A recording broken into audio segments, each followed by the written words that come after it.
Humildade. Do livro Pensamento e Vida. Psicografia de Chico Xavier. Ditado pelo Espírito Emmanuel. A humildade por força divina reflete-se luminosa em todos os domínios da natureza, os quais expressam efetivamente o trono de Deus, patrocinando o progresso e a renovação. Magnificente o sol, cada dia, oscula a face do pântano, sem clamar contra o insulto da lama. A flor, sem alarde, incensa a glória do céu. Filtrada na aspereza da rocha, a água se revela mais pura, e em seguida às grandes calamidades, a colcha de erva cobre o campo, a fim de que o homem recomece a lida. A carência de humildade, que no fundo é reconhecimento de nossa pequenez diante do universo, surgem na alma humana doentias enquistações de sentimento, quais sejam o orgulho e a cobiça, o egoísmo e a vaidade, que se responsabilizam pela discórdia e pela delinquência em todas as direções. Sem o reflexo da humildade, atributo de Deus no reino do eu, a criatura sente-se proprietária exclusiva dos bens que a cercam, despreocupada da sua condição real de espírito em trânsito nos carreiros evolutivos, e apropriando-se da existência em sentido particularista, converte a própria alma em cidadela de ilusão, dentro da qual se recusa o contato com as realidades fundamentais da vida. Sob o fascínio de semelhante negação, ergue azorragues de revolta contra todos os que lhe inclinem o espírito ao aproveitamento das horas, já que, sem o clima da humildade, não se desvencilha da trama de sombras a que ainda se vincula, no plano da animalidade que todos deixamos para trás após a auréola da razão. Possuída pelo espírito da posse exclusivista, a alma acolhe facilmente o desespero e o ciúme, o despeito e a intemperança, que geram a tensão psíquica, da qual se derivam perigosas síndromes na vida orgânica, a se exprimirem na depressão nervosa e no desequilíbrio emotivo, na ulceração e na disfunção celular, para não nos referirmos aos deploráveis sucessos da experiência cotidiana, em que a ausência da humildade comanda o incentivo à loucura nos mais dolorosos conflitos passionais. Quem retrata em si os louros dessa virtude, quase desconhecida, aceita sem constrangimento a obrigação de trabalhar e servir, a benefício de todos, assimilando deste modo a bênção do equilíbrio e substancializando a manifestação das leis divinas, que jamais alardeiam as próprias dádivas. Humildade não é servidão. É, sobretudo, independência, liberdade interior que nasce das profundezas do espírito, apoiando-lhe a permanente renovação para o bem.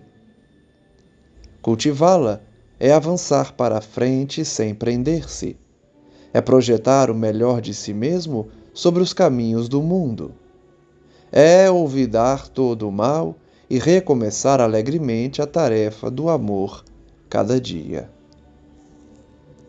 Refletindo-a do céu para a terra, em penhor de redenção e beleza, o Cristo de Deus nasceu na palha da manjedoura e despediu-se dos homens pelos braços da cruz. Na bela página de hoje aprendemos com Emmanuel acerca da importância da humildade para projetarmos nosso avanço moral junto à humanidade.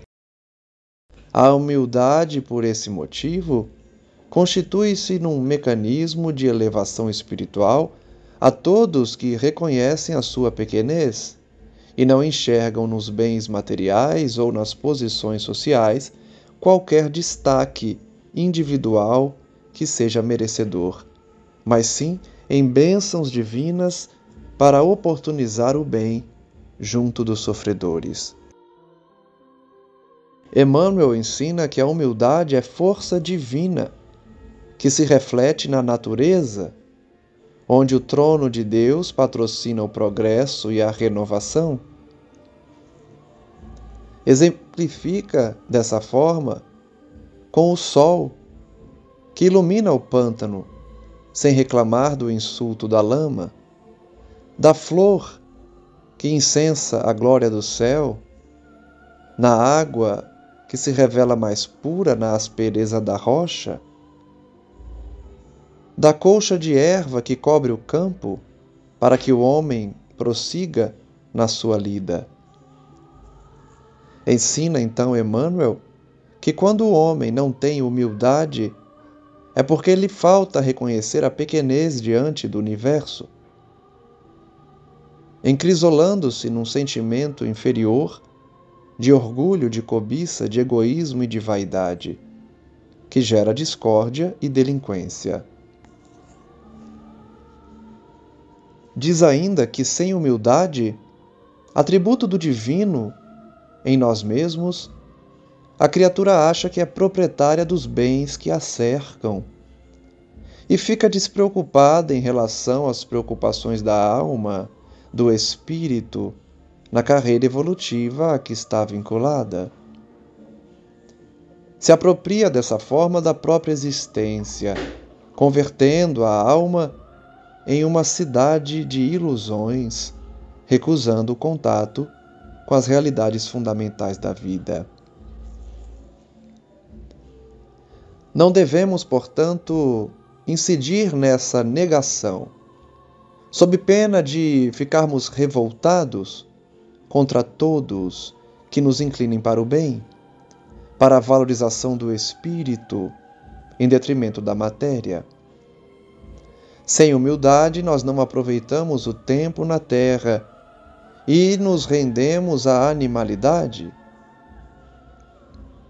sentimento que deveríamos ter abandonado a partir do momento que abraçamos a razão. A alma sem humildade, portanto, abraça a posse exclusivista, o desespero e o ciúme, o despeito e a intemperança, gerando tensão psíquica, de onde derivam perigosas síndromes da vida orgânica, enfermidades do corpo físico, depressão nervosa, desequilíbrio emotivo, disfunção celular. Sem humildade, portanto, adquirimos doenças, enfermidades diversas que atrapalham a nossa experiência cotidiana, onde a ausência da humildade comanda o caminho para a loucura.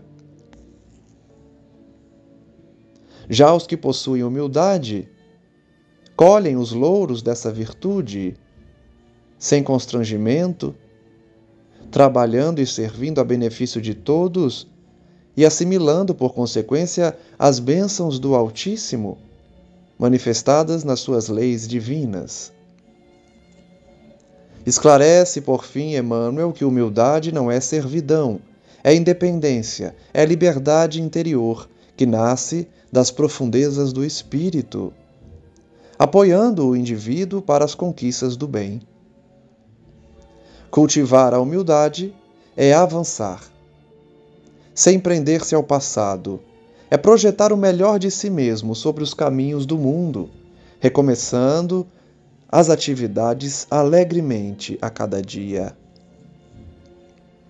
Refletindo, portanto, a humildade em nós próprios, teremos um pedaço do céu na terra em penhor de redenção e beleza, onde o próprio Cristo deu o maior exemplo de humildade, nascendo numa manjedoura de palha e despedindo-se dos homens pelos braços da cruz. Que assim seja.